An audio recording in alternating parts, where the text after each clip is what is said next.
every time you pull that shower curtain back or you're changing your clothes, that's a reminder you had cancer. You have scars, you have cancer. Breast cancer is the most common form of cancer in American women, but the recovery process goes beyond being told you're cancer-free. One North Carolina woman is helping survivors feel whole again. Allowing cameras into the room when you're having this procedure and talking candidly about all of this. Why did you choose to do this? I never thought about the reconstruction. I never thought about tattoos. I never thought about what I would look like without nipples. It's so saddening to think that my immediate reaction is always, and I really hope this doesn't take another negative toll on my religion or on the way that people view Muslims or view me as an individual. Since September 11th, 2001, Muslims have lived in a world where their religion has been misrepresented by the actions of a dangerous few. We sit down with one American Muslim family who all still feel the responsibility of shifting the perception of Islam. So have you felt almost on the defensive for a lot of your life? I wouldn't say on the defensive, but just having to put in a little bit more effort to break those stereotypes or to guide people into understanding what exactly is it that I believe in. What they're seeing now is they're seeing drugs, they're seeing violence, they're seeing gangs. They need to see who they are. Children in Burlington, North Carolina face crime, poverty, and hunger every day. But one man is working to turn his hometown around, one game at a time. What do you think the streets of Burlington could look like just over the years with more and more of Gene's impact? I think if more people would do like Gene would do, that we would have one of the best cities in the state of North Carolina. I'm Jasmine Turner. I'm Eric Halperin. I'm Preston Willett. These stories now on 30 Minutes. They are the three words no one wants to hear. You have cancer. But for those with breast cancer, the road to recovery can extend far beyond beating the disease. With more than 200,000 women diagnosed with breast cancer in America every year, we're all bound to know someone affected. For survivors who have mastectomies, reconstruction is common after having cancerous breasts removed. But one North Carolina woman realized that wasn't enough. While this story includes revealing images of breast reconstruction, we're sharing with you what these women have shared with us. This isn't your typical tattoo, and Tara Dunsmore isn't your typical tattoo artist. It is your final tattoo of your reconstruction. It's going to be your new beginning to your new life. Tara Dunsmore founded Pink Ink Tattoo to work with breast cancer survivors. She helps them through the final stage of reconstruction with 3D tattooing, recreating the feel and look of a nipple and the area around it. For the months prior to that end stage of tattooing, for all those months, every time you pull that shower curtain back or you're changing your clothes, that's a reminder you had cancer.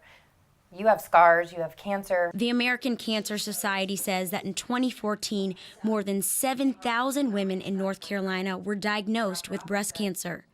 One of Tara's clients, Sheila, who asked that we not use her last name, underwent breast reconstruction. But when her plastic surgeon referred her to Tara's tattooing, she was hesitant, believing her journey was already over. Jasmine, I never looked at the cosmetic side of it. I only wanted to restore my health. What really drove you to say, okay, I'm going to go for this. I'm going to call this woman and set up an appointment? He summed it up. Sheila, if you don't go for that, they're breast mounds. You need a finishing touch. It took showing her daughters her final step for Sheila to realize the impact of Tara's work. What went through your mind when you first looked in the mirror? It was more the reaction of my children because they said, wow, Mom, you've been put back together. Those look great. And they meant it. So they were very sincere about that. And I feel very pleased. I feel that I'm put back together. Mimi was in a similar position. Along with a double mastectomy, she had undergone chemotherapy and more than 30 rounds of radiation. Treatment left behind burns, bruises, and scars. And every time you walk by a mirror, you look in a mirror, you don't feel good about yourself. Because of the radiation, Mimi had to wait nearly 2 years after reconstruction before she could get tattooed. We were there when she was finally able to meet Tara. I want to be back to normal. Yeah, back to normal, as normal as you can be after going through this. Tara knows all too well what these women are going through. I was just beside myself. I couldn't believe it. In 2012, at the age of 39, Tara got a phone call that would change her life, family, and body forever. How did it feel when you all had the conversation? I describe it like this. I answered it, and when she said, "Tara, it's positive, you have cancer."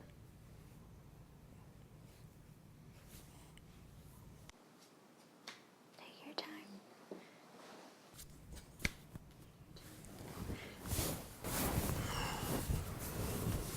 Okay.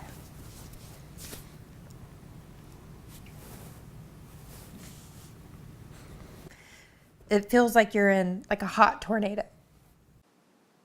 Made me sweat. He said, what do you want to do? From the beginning, Tara and George knew they were in this together.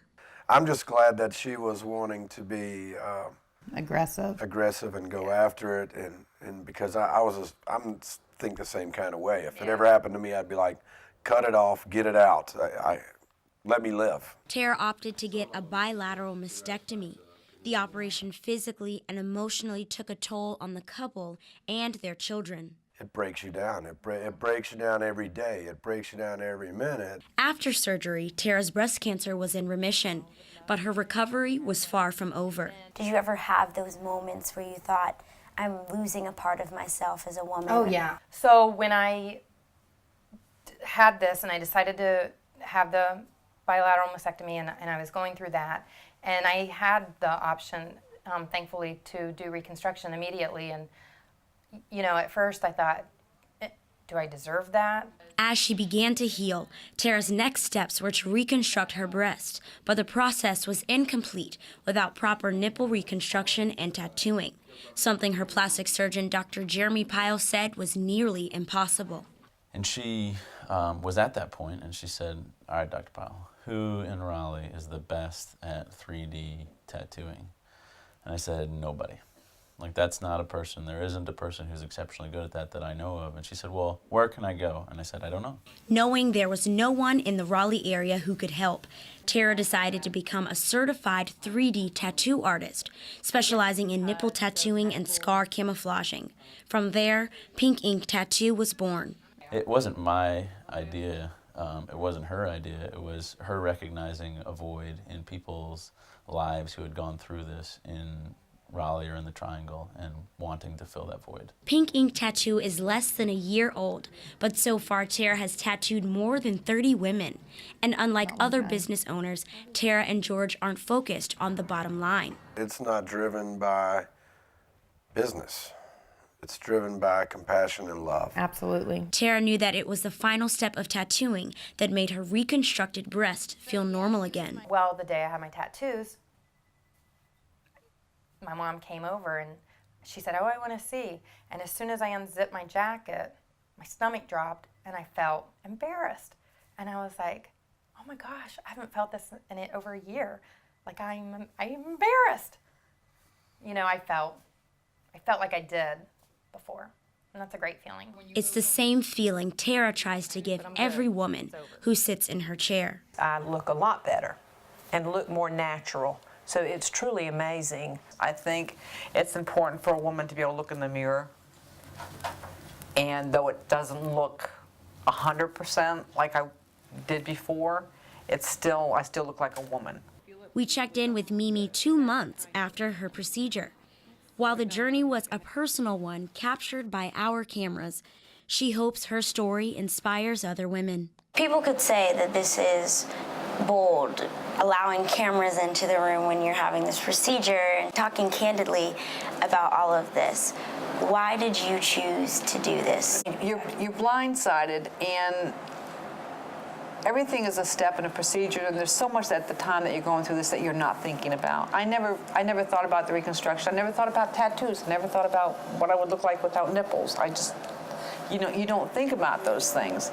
So if I could do anything to help any other woman out there to see, the whole part of your story, then I'm happy to do that. For Tara, it's the personal connection that helps her help her clients. Do you think that your journey is really what makes your work so much more important to you? Absolutely. I get them. I get every woman that has sat in my chair. I understand the fear. I understand where they've been through from that first moment of you're going to go see a breast surgeon to you're finished. It's gone. You're done. I get it. You've been there. I've been there. Yep. Many college-aged Americans heard the words Islam and Muslim for the first time on a day they'll never forget. September 11th, 2001. The religion of more than 1 billion people was introduced alongside devastation and terror. Nearly 14 years later, misconceptions still surround Islam. We sat down with one Muslim American family who see themselves as ambassadors of their religion, responsible for representing what they believe in a positive light. Most college seniors were in elementary school when hijacked planes crashed into the Twin Towers. Their sophomore year of college, Boston was bombed on Marathon Monday. Overseas, months before graduation, Charlie Hebdo magazine was attacked in Paris, and ISIS terrorized the Middle East. It's so saddening to think that my immediate reaction is always, man, I really hope this doesn't take another negative toll on my religion or on the way that people view Muslims or view me as an individual. Ahmed Saad is a senior at the University of North Carolina at Chapel Hill. The 23-year-old is the middle of 5 siblings and has lived in the U.S. since his family moved from Cairo in 1993. He was 9 years old when the towers fell. Today, he is still working to shift the perspective on Islam. A lot of my friends don't necessarily have other Muslim friends, or maybe we're the only Muslim family that they know of.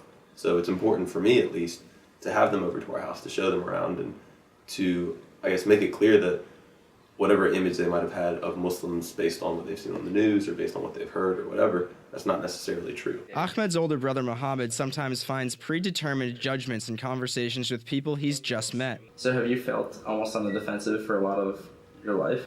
I wouldn't say on the defensive, but just having to put in a little bit more effort to break those stereotypes or to guide people into understanding what exactly is it that I believe in. Their sister Amena, a high school junior, feels the same added responsibility to shift the perspective. Just a few months ago, she made the decision to wear a headscarf. Now that such a recognizable emblem of Islam is part of her wardrobe, she's more aware of everything she does. Does that added pressure ever build up on you? Do you feel that pressure? Last year in school, if I I wouldn't be afraid to talk back to a teacher, or I got in trouble sometimes, but this year I'm more careful to hold myself back and be more patient with people, because I just want people to connect Islam in a positive light. Choosing to wear the headscarf wasn't a decision she made lightly. Amena debated it for months. She had gone 16 years without one and was nervous about the reactions she would get. Is everyone still, as open to you as they were before? Definitely not. Before, people, I would just talk to anyone, I wouldn't really have to introduce myself. I'd just jump into a conversation. Now I feel like people kind of expect an introduction. They're what is she doing here? Shireen El-Gamal is the mother of the Saad children. She's a university Arabic professor and wears a headscarf every day. She helped her daughter make the decision to wear a head covering after months of conversation. And some of what she said didn't make sense to me. But I think this is part of raising a child. We don't make sense to each other, and then we meet somewhere in the middle. Since their kids were young, El-Gamal and her husband Ihab have had family discussions about how others view their religion. It's a conversation they're still having today. It almost seems like they've become ambassadors to their religion. Would you think that's true? Yeah, there is a sense of responsibility with, and actually sometimes they talk about this, that they want to act foolish or they want to make a rude remark in class, and then they say, my name gives it away, and I don't want to be the Muhammad guy who gives his teachers trouble, or the rude girl with the head cover. Growing up, Ahmed remembers having run-ins with ignorance, like being called a terrorist during soccer games. Did that during the game? Oh, absolutely. I mean, that's part of the game, that you have to recognize that it's not like it's a one-way street. I'll be saying stuff back, likely not about their religion, maybe more about their lack of talent at the sport of soccer or something along those lines. But I would say that the terrorist accusation is a much different insult than anything else, though, and a lot more unfair. I would definitely agree, but at the same time, in the moment on a soccer field, I'm not going to be sitting there arguing, hey, that's not fair, you can't say that. These assumptions linking Islam and terrorism weren't always so common. 55% of Muslim Americans say since 9/11, it's more difficult being a Muslim in America. For El Gamal, the attacks immediately impacted her life. One night, I was sitting in class waiting for the professor with my colleagues, and one of my classmates walks in and say, "Hey, Shireen, how is this Bin Laden guy?" He just asked that to you out of the blue? Yeah. Even with the widespread confusion and harm done that day, she remembers the overall love and support from the community surrounding her. My next door neighbor knocked on the door, brought me flowers, I remember that very well, and said, "We do not think that you are all, evil or bad or anything like that. We appreciate you for who you are." But Ihab says despite the kindness from their neighbors after the attacks, 14 years later, he still sees the actions of a few extremists projected onto the Muslim population as a whole. Whenever a lunatic person does something who is identified as a Muslim, all the Muslims are accused, whereas if the same action was done by a non-Muslim, he's a lone wolf, he's a mentally unstable, he's this or that. And the best example is what happened last month with 3 of our community. In February, 3 Muslim students were shot and killed in Chapel Hill by their neighbor, whose motives are still under investigation. Dia Barakat, one of the victims, was one of the first people Ahmed met within the North Carolina Muslim community. We sat down with Ahmed again, this time at his house at UNC. How close were you personally to the victims? Our older sisters would hang out and our parents would hang out. And so he just became kind of this really integral part of my experience with the Muslim community in the Triangle. Although he was abroad at the time of the shooting, Ahmed was amazed with the community's response. A crowd of thousands gathered at the Chapel Hill Vigil. You have this terrible tragedy and this backlash of kind of emotional support and this outpouring of love and support for 3 people that I would say the vast majority of people here did not know. Ihab has spent years discussing the roots of his religion in this same community. He makes it his goal to represent Islam's teachings through his actions. So if I say, for example, Islam, the religion of peace, from now until next year, no one's going to care. But once they see that I'm a peaceful person and I treat everyone with respect and I try to alleviate any pain from any person, regardless of their faith or lack thereof, they're going to understand truly what I mean by Islam is a religion of peace. The Saad siblings say one of the biggest misconceptions about their religion is the nature of the Muslim call to prayer, which works in similar fashion to church bells, serving as a signal to pray.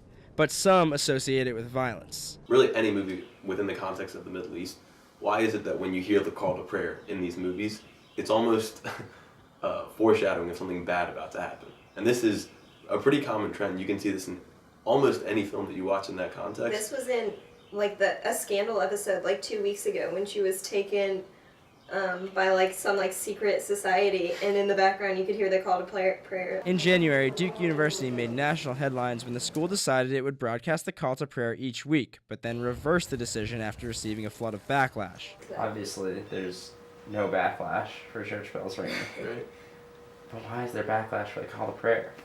It's almost understandable to say, oh, we don't want this call to prayer, because there's such a negative stigma surrounding that call to prayer, where most people don't recognize that it is, like you said, the equivalent of church bells ringing. Muhammad noticed a spark in discussion about Islam after the incident, and in response to the Chapel Hill shooting. In recent years, he's seen an increase in non-Muslims' curiosity and desire to understand their religion. 5 years ago, if I were to sit down with a friend or an acquaintance and have these conversations, I would feel a general sense of condescension or a general sense of judgment. Whereas now, when I do have those conversations, the general feeling is, oh, they're very inquisitive, they're curious. Americans are more educated about Islam after 9/11 than ever before. Young adults cite the attacks as the most important influence shaping the attitudes and beliefs of their generation. When 9/11 happened here in America, it was the first time a lot of people had heard about Islam, and obviously it was in a very negative light. How do you think things would be different if that didn't happen? It's hard to say. I think Muslims and Islam as a whole definitely wouldn't carry as much of a negative connotation as it does now. But I think also it sacrifices this learning opportunity that I've talked about of people being curious. A lot of people, especially in this day and age, don't take things at face value, and they do want to ask more questions, and they do want to know more about it. Sparked a conversation that wasn't happening before. Exactly, yeah. For most of the 20th century, Burlington, North Carolina was synonymous with textiles. When manufacturing moved overseas, Jobs left, and in their place came crime, poverty, and hunger. Now one Burlington native has made it his mission to better his hometown, starting with the kids. These are some of the children of downtown Burlington. Many of them are being looked after by a pastor at a small but active church, an owner of 2 businesses catering to those in need, and a mechanic at an auto repair shop. And it's not 3 different people. How do you do it all? I can't sit down. I gotta stay busy. I'm a pacing type person. This is Gene Cates. I have a heart for the streets. Most of my ministry is in the streets. I work with teenagers, I work with elderly. Mainly, we work with young people. The empty storefronts and rundown houses in downtown Burlington leave little for kids to do, causing many to turn to dangerous methods to occupy their time. When I first took my church down here on Trondheim Street, I mainly came here to help with kids and to build up this neighborhood back up because the neighborhood had gotten real drug infested. Gene opened Westside Arcade and Game Room in 2010 to give the kids a safe haven. That same year, he opened Hope Chest Thrift Store to clothe the people of Burlington. The area surrounding the arcade on West Trollinger Street is special to Gene. He grew up only a block away, and with him was Burlington police officer Jackie Sheffield, who patrolled the area. He didn't want to be in trouble. He tried to stay away from it and stay out of it. So he was a good kid. What was some of the crime that you could kind of see in that area if you ever drove through there? Oh, drugs. People who were involved in break-ins lived in that area. Just unsavory things going on. While the street was safe during Gene's childhood, he didn't find it in the same condition when he returned to Burlington 5 years ago from a nearby town. When Jackie heard Gene wanted to return, she was surprised. When Gene got older and he became a minister, he said, I want to go back. I want to stay here. This is where I want to work because this is where I grew up and I want to make it better. And I went, okay. And he works at it every day. 13-year-old Brittany Ann Lankamdang is Gene's niece and has been going to Westside Arcade since its opening. She's seen the game room work as an escape from the streets. Do you think kids feel safer here in the community with Gene? Yeah, because he's a pastor and all, and he knows that nothing's going to happen to these kids as long as he's here. In fact, crime in the area has dropped. In 2012, 27 incidents were reported around the Trollinger Street area. In 2014, only 11. Some of the improvements have come with a partnership with the Burlington PD and U.S. Justice Department called the Weed and Seed Program, aimed at reducing violent crime, drug abuse, and gang activity in high-crime neighborhoods. And what we try to do is to get the children not to be afraid of the officers. In schools and gangs and everything we have around here, they're being taught, stay away from Papa, stay away from Papa. But what we try to teach them is no, they're your friends. They're there to help you. Don't worry. Though police have made efforts to stamp down the drug trade, Gene says drugs, specifically cocaine and marijuana, are not hard for teenagers to come by. What is the overall mission of the Westside Arcade? The overall mission of the Westside Arcade is to see children graduate high school. What they're seeing now is they're seeing drugs, they're seeing violence, they're seeing gangs. They need to see who they are. They don't need to see who somebody else is. And that's what it is discover who you are. The arcade itself has not been unscathed. Water issues, broken windows, and renters that never paid bills have all caused Gene to stall. But he's persevered. Why should he trust people again, though? Because he's been bitten so many times by this neighborhood. Have no idea. It's just his faith. He believes it'll be better, and eventually it's going to be the picture he wants. And since he felt the calling to return to his hometown, it's easy to see Gene's made an impact. High schooler Robert Wallace started going to Westside Arcade a year ago, and now feels like he is part of the community. The favorite part, I would have to say, just nights like this where we all come together. Helping Gene with the kids is his wife Julie, who oversees the thrift store and runs the youth ministry at Freedom Fellowship Church. Julie says change was hard to come by in the beginning. I kind of wanted to give up on it because it was nothing for us to go out on Sunday mornings and our kids who were like 7 or 8 years old would come back in here with just little bags of cocaine, laying out here in the churchyard. And though the cocaine is no longer found at the churchyard, other problems still exist. With 17% of adults and 27% of children food insecure in Alamance County, home to Burlington, the couple began hosting block parties in order to feed the neighborhood and show others how it's improved. It was at one of those events that a new partnership would pave the way. It came from an unexpected and loud group. Misfits is a Burlington motorcycle club focusing on ending child abuse in Alamance County.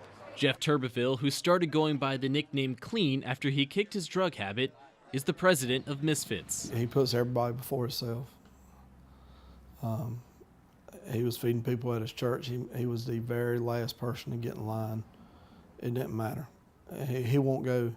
He'll make sure every single person in the neighborhood is fed before he eats.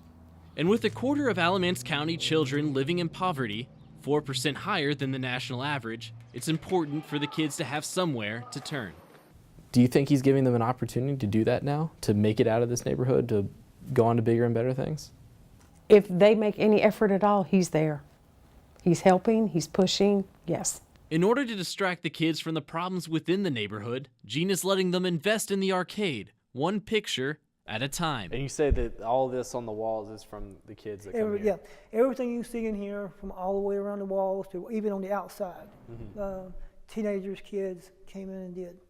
This kind of expression is what Gene wants the arcade to inspire, as well as provide a shelter from the streets. He says the changes in the community have been drastic. Compare it from then to now, because it seems like night and day from what it was. It's completely night and day. We still have some problems. I mean, that's you ain't gonna clear it all out. It's gonna come back and forth. But now the kids don't feel scared to walk up and down the streets. That one Saturday night event, the arcade was filled with dozens of Burlington children and the Misfits. The safety the arcade provides doesn't go unnoticed by the parents. While Janet Faust is at work across the street, her son KJ goes to the arcade almost every day. I've been here all this week. How long have you been here today? More than 8 hours. Son KJ comes here a lot. Why does he feel so comfortable coming over here, and why are you so comfortable with coming over here? He can come over here. He loves playing the games, basketball, and I know he's safe when he's here.